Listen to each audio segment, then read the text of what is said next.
Nama yeroo jalqabaatiif du'e seenaa Abeel.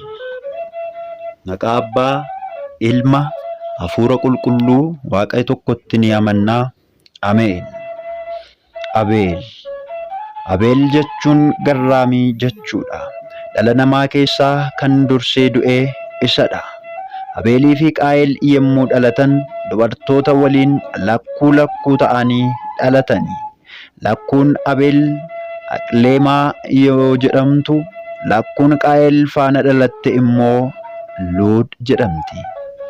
Warri isaaniis yookaan Addaamiidhaaf Hewaan namni jalqabaa yeroo sanatti namni addunyaa kanarra waan hin jirreef lakkuuwwan kana wal jala jijjiiruun yookiin wal jala qaxxaamursuun obboloottan wal fuusisuudhaaf yaadan. Kanaatiif jecha Qaayel yaada kanarratti waliin galle. Lakkuun Abeel Qaayeliidhaaf, lakkuun Qaayel immoo Abeeliif taatee akka fuudhaniitiif lakkuu Qaayel Luud bareedduu waan turteetiif Qaayel ishee fuuchuudhaaf barbaade. Kanaaf lamaan isaanii Waaqayyoodhaaf aarsaa dhiyeessanii Waaqayyoo deebii akka itti laatuudhaaf murtoo murteessan. Yaada kanarrattis waliif galan. Kan Waaqayyo aarsaa isaa fudhateef inni Luud haa fuudhuu jedhanii waadaa walii galuudhaan Waaqayyoodhaaf aarsaa dhiyeessan.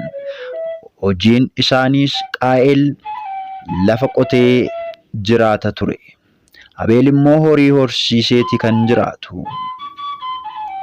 Egaa dirreen hojii isaanii kan Abeel horsiisee bulaa yemmuu ta'u, kan Qaayel ammoo qonnaan bulaadha. Waaqayyoo hin nyaatu hin dhugus maal isaaf godhaa jechuudhaan Qaayel yaada hamaa isa keessa jiru baasee aarsaa midhaanii hafaasha yookiin habaqii ta'ee Waaqayyoodhaaf aarsaa dhiyeesse. Abeel garuu hoolota isaa keessaatii kan bifa toluu fi hin dulloomin filatee Waaqayyoodhaaf aarsaa dhiyeesse. Waaqayyos aarsaa Abeeliin ni jaallate.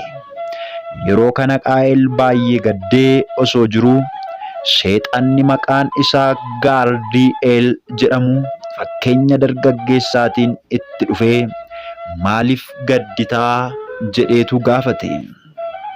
Innis wanta ta'e hundumaa itti himate. Yeroo kanas Gaardi'eel Seexanichi maarree Abeeliin ajjeesiitii dubartoota lamaanuyyuu fuudhii jedhee gorse. Duuti maal akka ta'e akkamitti akka nama ajjeesan waan hin beekneedhaaf Qaayel deebisee duuti maal akka ta'e hin beeku waan ta'eedhaatiif akkamittiinan isa ajjeesuu danda'a jedhee isa gaafate. Yeroo kana Seexanni akka inni aaruudhaaf bifa arraagessaatiin waa Qaayel jalaa fudhatee innis aareetuu dhagaadhaan yeroo rukutuu arraagessichi ni du'e. Edaa kunis ni jiraa kan jedhu dhaqee obboleessi isaa Abeel yeroo bishaan gadi jedhee dhugutti dhagaadhaan dhahee ajjeese. Waaqayyo immoo Qaayeliidhaan Abeel obboleessi kee eessa jiraa jedhee yeroo gaafate, innis wanta godhe wanta beekuudhaaf ani eegduu obboleessa kootiitii an bakka inni jiru hin beeku jedheetu Waaqayyoof deebise. Waaqayyos Qaayeliidhaan maal gootee jedheetu gaaffii gaafate. Dhiigni obboleessa keetii Abeel lafarraa gara kootti iyyaa jedheen. Waaqayyos isatti ni dheekkame. Addaamis sababa kanaatiin gadda guddaa keessa bu'e. Booda garuu Waaqayyo Addaamiif bakka Abeel ilma ni kenneef. Iddoo Abeel isa Qaayel ajjeesee Waaqayyo isa kan biraa bakka naaf buusee jette haati isaa mucaa argatte sanaan Seet jettee moggaafte. Seera uumamaa boqonnaa 4 lakkoofsa 1 hanga lakkoofsa 15. Maatewos boqonnaa 23 lakkoofsa 35. Ergaa qulqulluu Phaawulos saba Ibrootaatiif barreesse boqonnaa 11 lakkoofsa 4.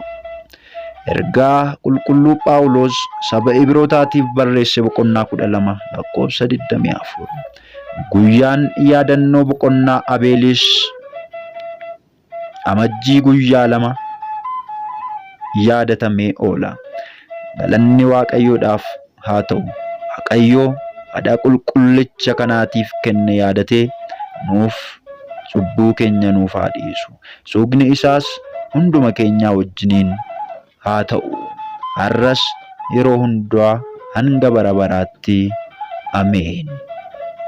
Hordoftoota keenya, seenaa qulqullootaa, wareegamtootaaf ergamootaa kanneen biroos qabanneetu isiniif dhiyaanna. Hanga sanatti isin garuu hordoffii keessan gola daanaa irraan taasisaa. Hiriyoota keessaniif sheer gochuu hin dagatinaa.